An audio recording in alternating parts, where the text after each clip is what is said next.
Good evening, ladies and gentlemen. It is an absolute privilege to join you all tonight.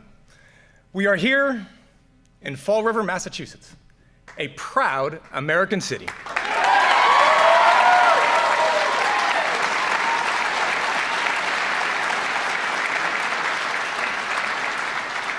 An American city built by immigrants.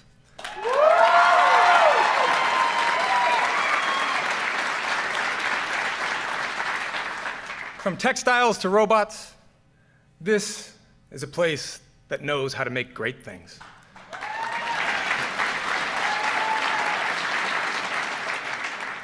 The students who are with us here this evening in the Auto Tech program at Diamond Regional Technical School carry on that rich legacy.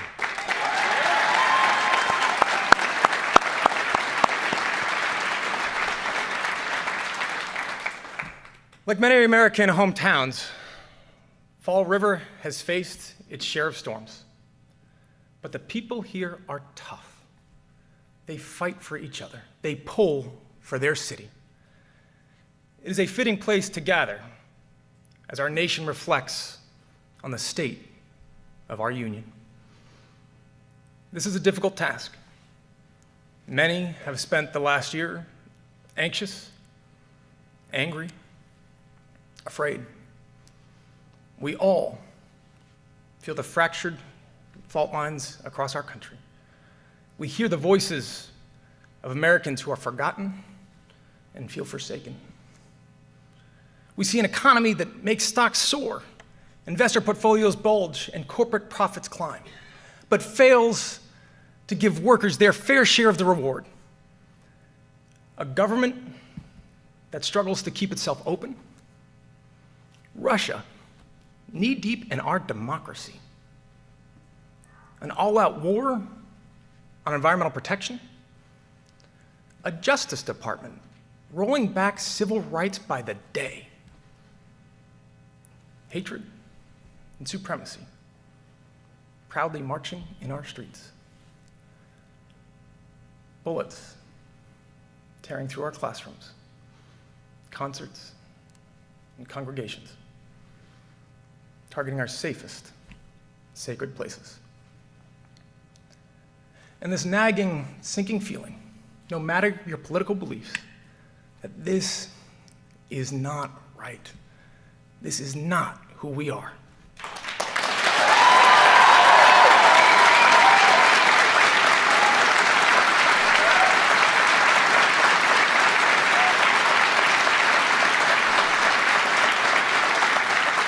Folks, it would be easy to dismiss this past year as chaos, partisanship, as politics. But it's far, far bigger than that. This administration isn't just targeting the laws that protect us. They're targeting the very idea that we are all worthy of protection. For them, dignity isn't something you're born with, but something you measure by your net worth, your celebrity, your headlines, your crowd size. Not to mention the gender of your spouse, the country of your birth, the color of your skin, the God of your prayers. Their record is a rebuke to our highest American ideal, the belief that we are all worthy, that we are all equal, that we all count in the eyes of our law and our leaders, our God and our government.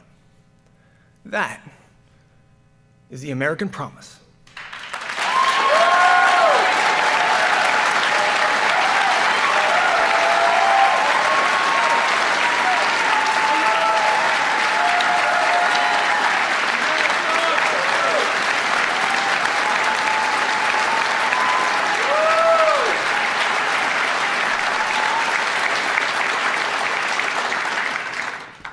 But today, ladies and gentlemen, today, that promise is being broken by an administration that callously appraises our worthiness and decides who makes the cut and who can be bargained away. They're turning American life into a zero-sum game, where for one to win, another must lose. Where we can guarantee America's safety if we slash our safety net. Where we can extend healthcare in Mississippi if we gut it in Massachusetts. We can cut taxes for corporations today if we raise them on families tomorrow. Where we can take care of sick kids if we sacrifice dreamers. We are bombarded with one false choice after another: coal miners or single moms, rural communities or inner cities, the coast or the heartland. As if the mechanic in Pittsburgh, a teacher in Tulsa, and a daycare worker in Birmingham are bitter rivals, rather than mutual casualties of a system forcefully rigged towards those at the top. As if the parent who lies awake, terrified that their transgender son or daughter will be beaten and bullied at school, is any more or less legitimate than a parent whose heart is shattered by a daughter in the grips of an opioid addiction.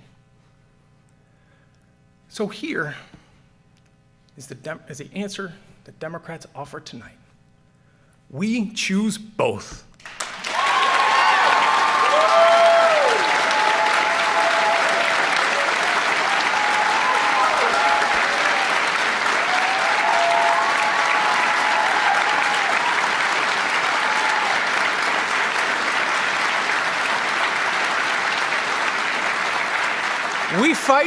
We fight for both, because the greatest, strongest, richest nation in the world should not have to leave anyone behind.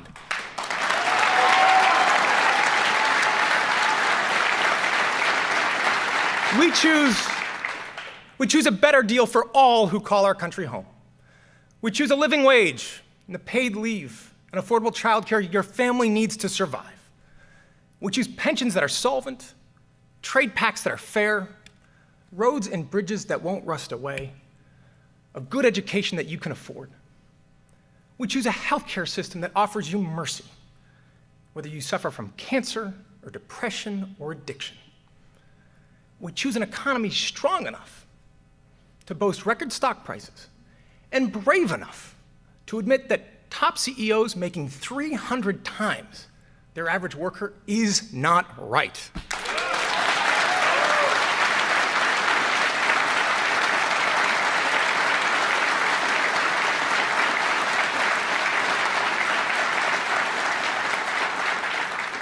We choose Fall River. We choose the thousands of American communities whose roads aren't paved with power or privilege, but with an honest effort, with good faith, and the resolve to build something better for your kids. That is our story. It began the day our founding fathers and mothers set sail for a new world, fleeing oppression and intolerance. It continued with every word of our independence, the audacity to declare that all men are created equal, an imperfect promise for a nation struggling to become a more perfect union. It grew with every suffragette step, every freedom rider's voice, and with every weary soul we welcome to our shores. And to all the dreamers out there watching tonight, let me be absolutely clear. Ustedes son parte de nuestra historia. Vamos a luchar por ustedes y no nos vamos a alejar. You are part of our story. We will fight for you, and we will not walk away.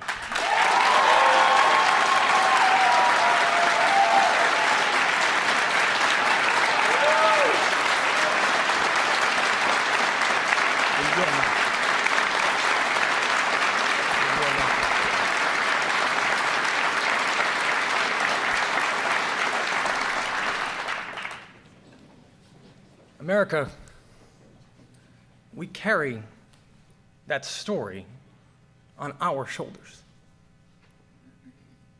You swarmed Washington last year to ensure that no parent has to worry if they can afford to save their child's life. You proudly marched together last weekend, thousands deep, on the streets of Las Vegas and Philadelphia and Nashville. You sat high atop your mom's shoulders and held a sign that read, "Build a wall, and my generation will tear it down."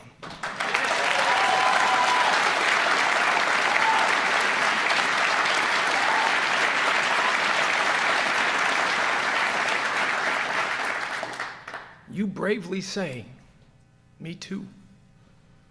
You steadfastly say, "Black Lives Matter." You wade through floodwaters, battle hurricanes, brave wildfires and mudslides to save a stranger. You battle your own quiet battles every single day. You drag your weary bodies to that extra shift so that your families won't feel the sting of scarcity.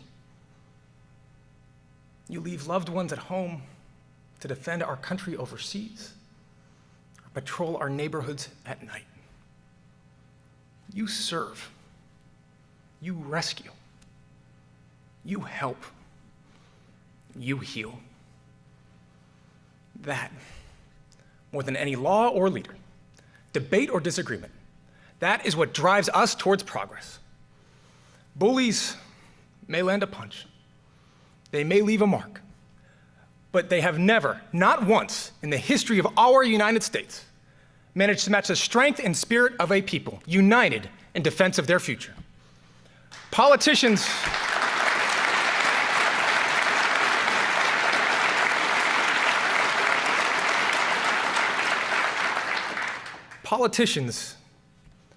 can be cheered for the promises they make. Our country will be judged by the promises we keep.